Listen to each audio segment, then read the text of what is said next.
Good morning, folks. It is approximately 10 a.m. Central Standard Time on January the 21st, 2024. Hope our creators keeping you well and safe wherever you are in the world.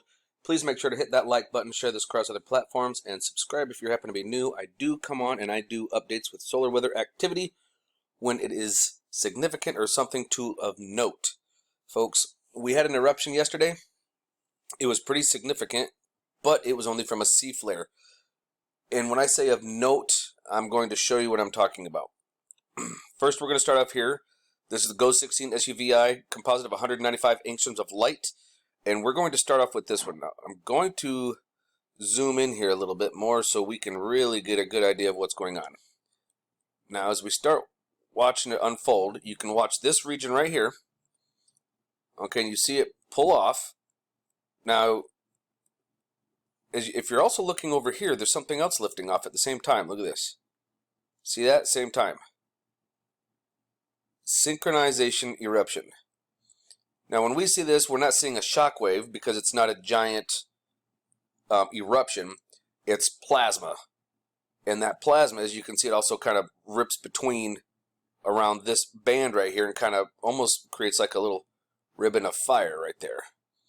Okay, now if you also look up top, up here, there's also another eruption that's happening. We'll watch it here. Whoop! You see that? There was another little let go.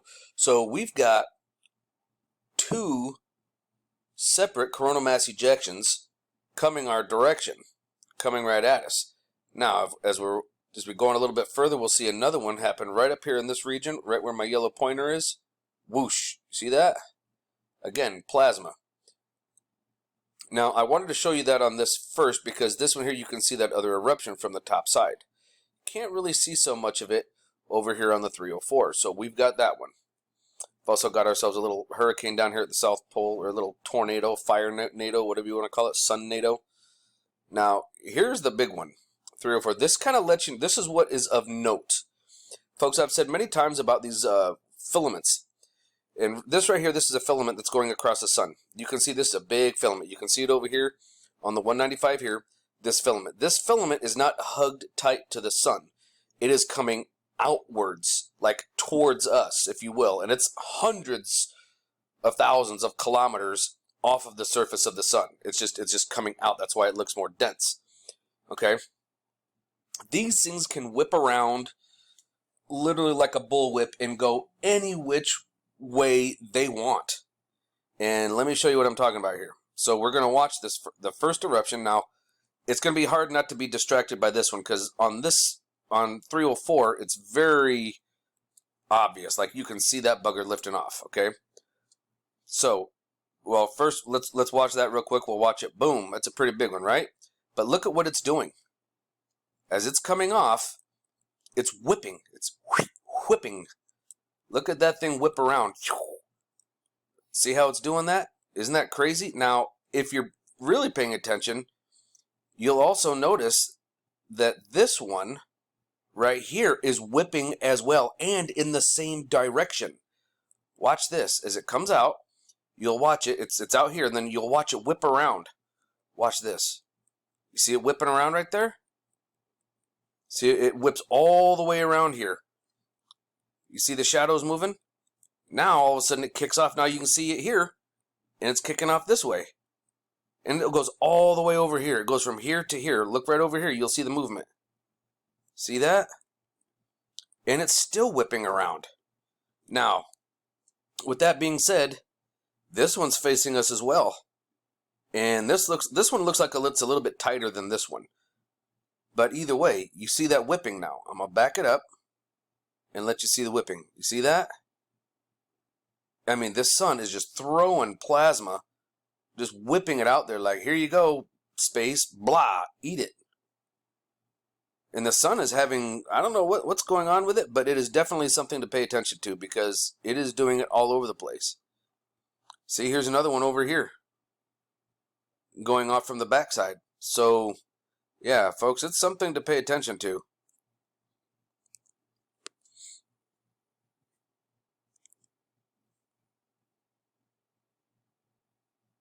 Now, according to this right here is NOAA. This isn't NASA's version. This is NOAA's version. Right here is, again, our eruption. It is a haloed eruption. You see most of it going off the left side, but you also see some coming off to the right. According to them, it's only going to be about maximum of 15 to 20 centimeters cubed of plasma. I, however, disagree. I think we're going to have more than that. I think we're going to have closer to 30 and 40. This right here shows the actual eruption. We'll watch this one first. This is Lascaux C2. This is Lascaux C3. And we will watch the eruption. It happens on the 20th. Right here. Bam. You see that whole halo there? And it halos out here. I think we're going to have more than that. And one of the things I do like to use, I like to come over here and I look at the European Space Agency. They actually happen to have a pretty good model. This one here shows about 40 centimeters of cubed of plasma. And the reason I like this model particularly is because it shows multiple coronal mass ejections at one time. So, and I can actually back this up, which is nice. So you see all these other coronal mass ejections that were happening, going off in different directions. So, and it looks like it's going. The peak of it will arrive here on the 22nd at about 1600 UTC time. So minus 6 hours. That's about 10 a.m. Central Standard Time. So if you live between Texas and North Dakota, that's about when it's going to arrive. This right here was those two C flares that we had. Right here, this was the first one that gave us that whip around that we saw. And then this was the other one that came off of the upper left quadrant, which would have been region 3559. But the one that was coming at us was from 3561. So, if you happen to be in higher latitudes, aurora forecast, you'll definitely have some aurora. I'm not expecting any major storms from this. But either way, if you do auroral photography, this is a good time to get outside and get caught up because you're going to have show. So keep your eyes open, no fear, and remember that love is the only way forward. So the Wolf out.